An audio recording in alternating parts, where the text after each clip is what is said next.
Welcome back to The Late Show Live with me, Bev Turner. So some breaking news this evening. News is emerging from the Trump administration about a Ukraine peace deal. Now, we're hearing that Ukraine could be pushed into leasing part of its territory to Russia under President Trump's proposal to end the war. So under the plan, Kyiv would give up day-to-day control of the eastern Donbass region while retaining legal ownership. In return, Russia would pay an undisclosed rental fee for effective control of the area. This is according to officials who've briefed the Telegraph in Washington, D.C. The 28-point blueprint was hammered out between Washington and Moscow during a burst of secret negotiations, fueling concerns that Ukraine is being sidelined from decisions about its future. Beyond territorial concessions, the deal would also cut Kyiv's armed forces by half and prohibit the country from holding long-range missiles. Let me go to my panel on this. It's the front page of the Daily Telegraph for tomorrow, Norley Knutson. For me, this is very frustrating because I have a feeling this is pretty much what they wanted in the first place. This is what Putin was saying consistently at the start, that his issue was with the Donbass region, where the residents, the citizens of that area, were not being allowed to speak Russian. What's your take on it? I think you're absolutely right. And Zelensky had always ruled this out. And how many people have had to die to get to this point? And today I saw Zelensky said that Trump and Washington are the only ones that can bring peace. And he also met with Erdogan in Turkey as well. So it looks like this is starting to crystallize.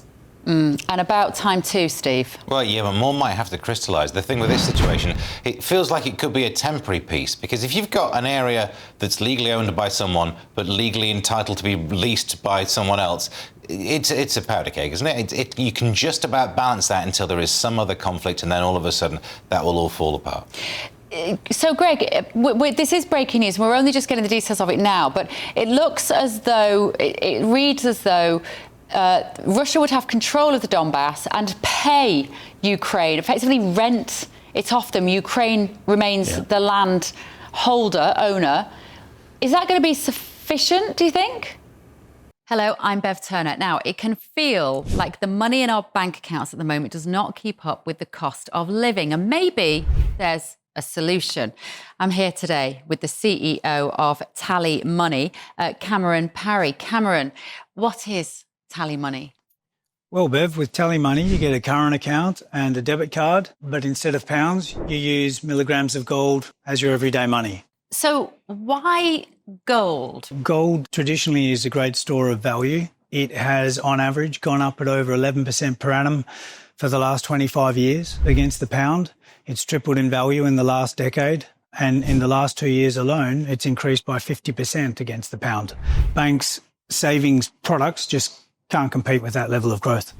But this isn't just about gold. This is about a currency that you guys have created at TallyMoney. Explain it to me as though I'm an idiot. So, look, people need to be able to hold their earnings and build their savings in a money that retains its value and remains in their legal control and remains theirs to access, away from government control. Great. You had me at not exposed to government control. You should feel safe and happy with your money. You should have peace of mind. The more money you see in your bank balance, and that's the type of thing we're trying to deliver, and give people choice in the type of money they get to use every day.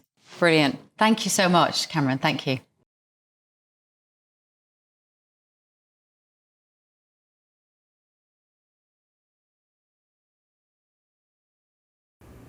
I think it will be difficult, and the real wild card, as usual, is Putin, and whether he'll go for this. Although it sounds like it was negotiated, I think I saw in another news feed that Russia would be the official language. I'm not sure if that's a major concession on either side, but this is classic President Trump. He's transactional, right? So he's trying to make it more palatable for Kyiv and for Zelensky by making the Russians pay for that and lease the land. It's not perfect, but nothing is, because Putin, he realizes he can't win the war, and he probably has given up on winning the war. He just wants to make it a long war that he can maintain, and nobody wants to see that, especially the mothers of those soldiers dying.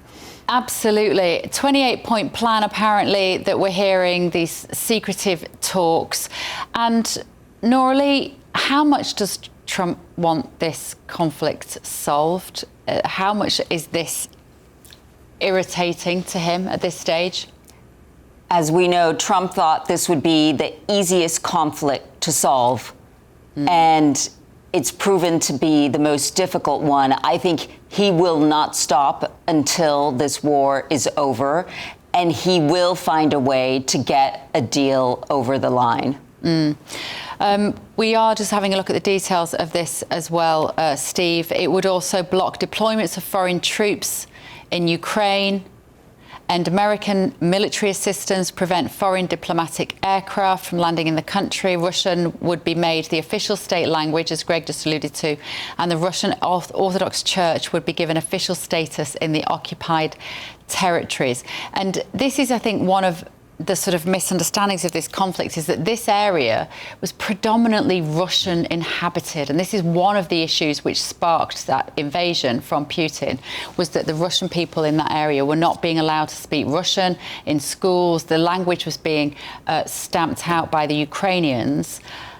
I'm not sure how that's any different. Effectively, what they're going to be doing is buying Ukrainian compliance and permission to retain the Russian identity in that area. Is that your understanding of this? Yes, and it sounds like quite a few of these 28 points of this plan feel like they're temporary. You know, a ban on certain types of aircraft landing, that's no way to run a country, is it? So we'll see when the rubber hits the ground. That's when this really would be put to the test. But at the same time, even if it is temporary peace, even if it is a step forwards to more permanent peace, good. And the critics of Donald Trump say, oh, he's just doing this to try and pursue winning a Nobel Peace Prize.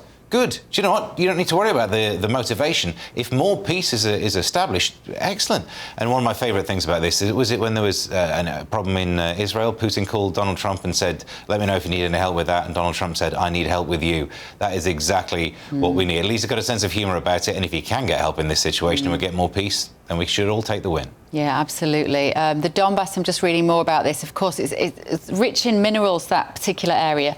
The whole of Ukraine is incredibly valuable for all sorts of reasons, with the agriculture and the quality of the soil in that area, and the fertile lands in which the food and obviously wheat grows. And with the Donbass being so rich in these earth minerals, in exchange for the territory, Moscow would pay a ground fee to compensate for the financial losses incurred by Ukraine losing access to its lands. It almost feels, Noralie, like this is President Trump coming in with and the team around him and looking at this through a business point of view. This is his negotiating head on, isn't it?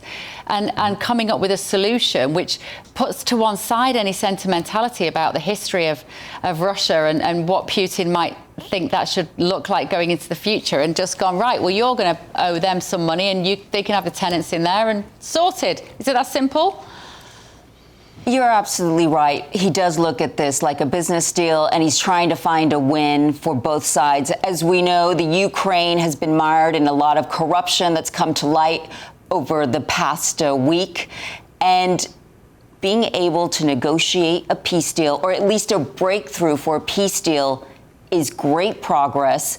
And if it can be a win for both sides, then I think, Trump will have done a great job. Looking at some detail here, Greg, that's emerging. Apparently this was drawn up over 3 days of talks between Steve Witkoff, obviously President Trump's peace envoy, and Kirill Dmitriev, who was in Washington, a Russian envoy, was in Washington and then was also in Miami last month. But on the emergence of this deal, General Keith Kellogg, Mr. Trump's special envoy to Ukraine, announced his resignation, suggesting, as we've all just suggested, and Steve, as you said, this maybe isn't the panacea. It's not going to keep everybody happy, is it?